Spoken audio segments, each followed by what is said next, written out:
How we doing, my people? How we living? How's it going out there? It's your boy Moose. Welcome back to the channel. You already know, cool world where we do cool things. All right. And in today's video topic, I want to cover some ongoings happening in the world, some global affairs that the U.S. has sunken our fangs into again. Now, this one is definitely gonna cause a little bit of how do we say emotional damage. No. It's just gonna be bring a rise out of emotions because of how this country has always manipulated global events and how we've always, you know, meddled in the affairs of other countries politically as far as things going on there. So I want to talk about the Venezuela attacks, essentially, and the extraction of the president and his wife from Venezuela, Maduro. Now we know for a while now Trump was talking about it. He was making some kind of vague threats, empty promises that who knows what was going to come to fruition. But with Trump dealing with him, a lot of the things that this man says, usually he means it. So yeah, I want to talk about this Venezuela stuff, man. But I do have a good video lined up of kind of how I think it's a good way to kind of parse and look at this Venezuela event objectively. Okay. So we have to think about 3D, 4D chess that's being played right now. Okay. There's always some particular reason that the US will go in and kind of meddle in other countries' affairs. Okay. There's usually one or two other specific reasons. Okay, I'll let you guys figure it out, but we're just gonna jump right into this video, and then yeah, so you guys can let me know what you guys think in the comments down below. All right.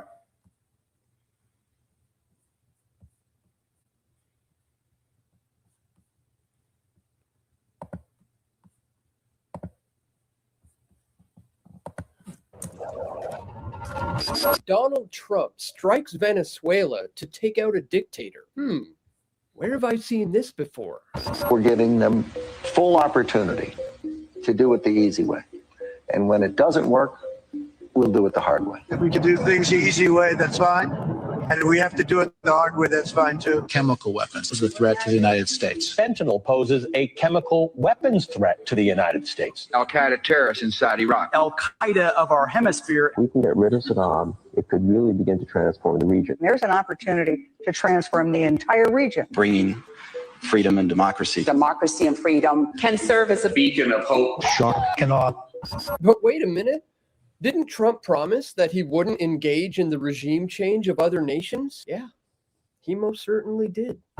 We're going to run the country until such time as we can do a safe, proper, and judicious transition. Our current strategy of nation building and regime change is a proven absolute failure. We will break the cycle of regime change. We must abandon the failed policy of nation building and regime change that Hillary Clinton pushed in Iraq, in Libya, in Egypt, and in Syria. Regime change takes chaos. You've seen how that works over the last 20 years. That hasn't been too good. Not a reckless interventionist globalism. We're getting out of the nation building business.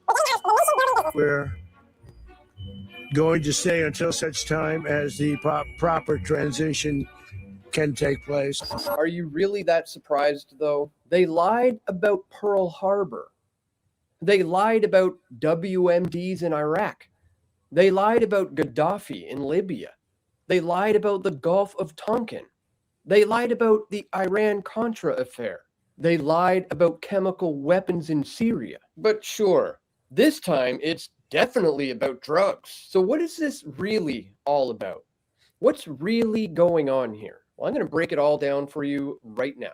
The U.S. just launched a full-scale military assault on Venezuela overnight. They bombed Caracas and captured Nicolas Maduro and his wife in a pre-dawn raid. The most brazen act of American imperialism since Iraq. And I'm going to tell you the truth that they don't want you to hear. That this isn't about drugs. This isn't about terrorism. This isn't even about so-called democracy. This was a desperate, panic-stricken fight for the survival of the dying US dollar, the petrodollar system that has kept America on top for the last 50 years. And Venezuela had the potential to administer the death blow. Here's a visualization of all of the world's oil reserves by country.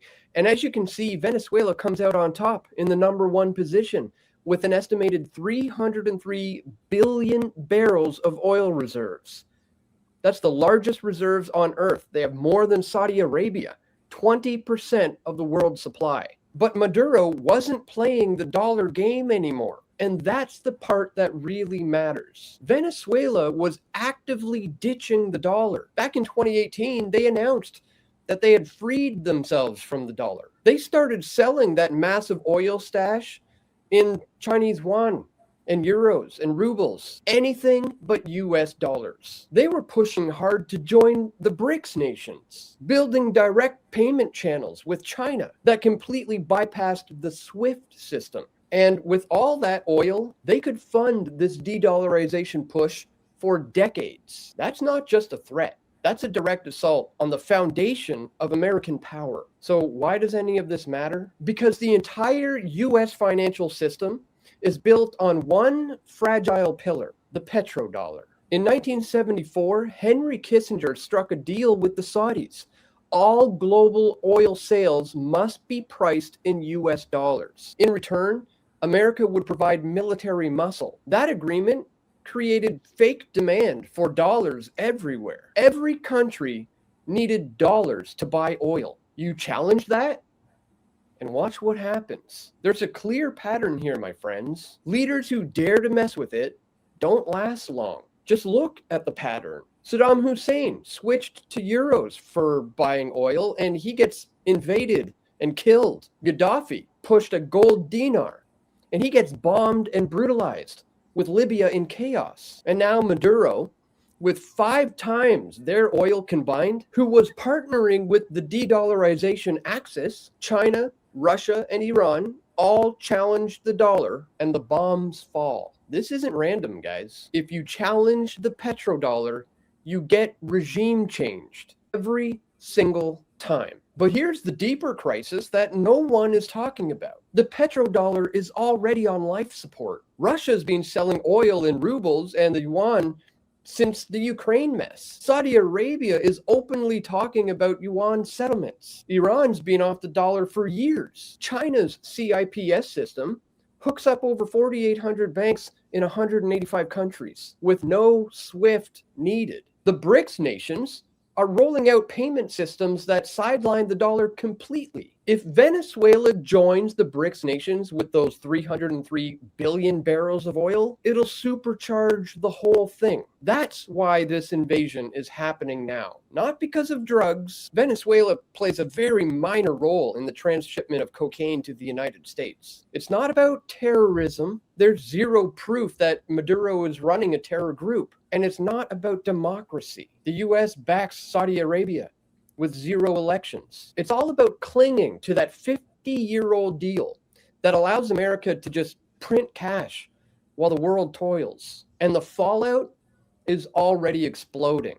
Russia, China, and Iran are all calling this armed aggression. China is furious because Venezuela was their top oil supplier, which means billions have been lost overnight. The BRICS nations just watched one of their hopefuls get bombed for ditching the dollar. So the message to the global south is clear. If you trade outside of dollars, we're going to come for you. Every country now knows this. The empire is enforcing its currency with bombs and raids. So the only safety for them now is to build alternatives even faster, to align with BRICS, and to hoard gold, and to trade local. When everyone sees the petrodollar propped up by midnight airstrikes and raids, that means that America just exposed its weakness. You don't invade and abduct leaders to defend a strong currency. You do it when it's dying. So the question now is, how ugly is this fall going to get? And are we soon going to see a global CBDC, a central bank digital currency, to be the answer to all this chaos? And is that what they wanted all along? That's what it looks like to me, folks. Let me know what you think in the comment section below. And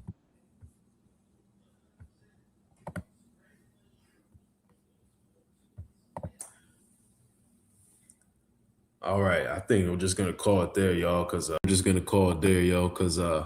my man, he laid out everything that we needed to know in basically in regards to the Venezuela situation. Okay, he laid it down, and I think a lot of it has to do with the oil. You know, they're talking about that basically on television, and essentially, people are aware of this. We always go and have these queues and take over for the people, or at least take their land and their resources, mainly for the oil. And this happens time after time after time. And look, I'm not saying that the Maduro wasn't perfect. I'm not saying that those people needed to have needed our military to come in and ransack everything and kidnap the president and extract him. I'm not saying none of that didn't need to happen. I'm just saying that isn't this part of the status quo that they always tell us? And then, Donald Trump, because his reasoning was because of the drug boats that keep coming to America that are bringing fentanyl and cocaine. But man, most of that stuff is coming from Mexico. So everybody knows that. Everybody named Mama knows that, man. So yeah, I think this has a lot more to do with the petrodollar, like my man had mentioned. So yeah, we got a lot of things coming up. 2026 is starting off with a bang, y'all. Craziness, and it's just gonna get more and more crazy from here. So y'all already know what to do. Just keep it locked in. Make sure y'all subscribe, like the video, do all that, because your viewership, anything, I appreciate all of that. Your attention and eyes and everything. So please go ahead and like, subscribe, and I'll catch you guys in the next video. Peace.